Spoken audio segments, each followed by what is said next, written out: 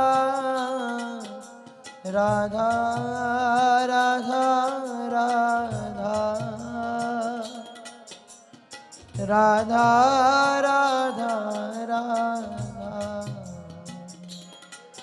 Radha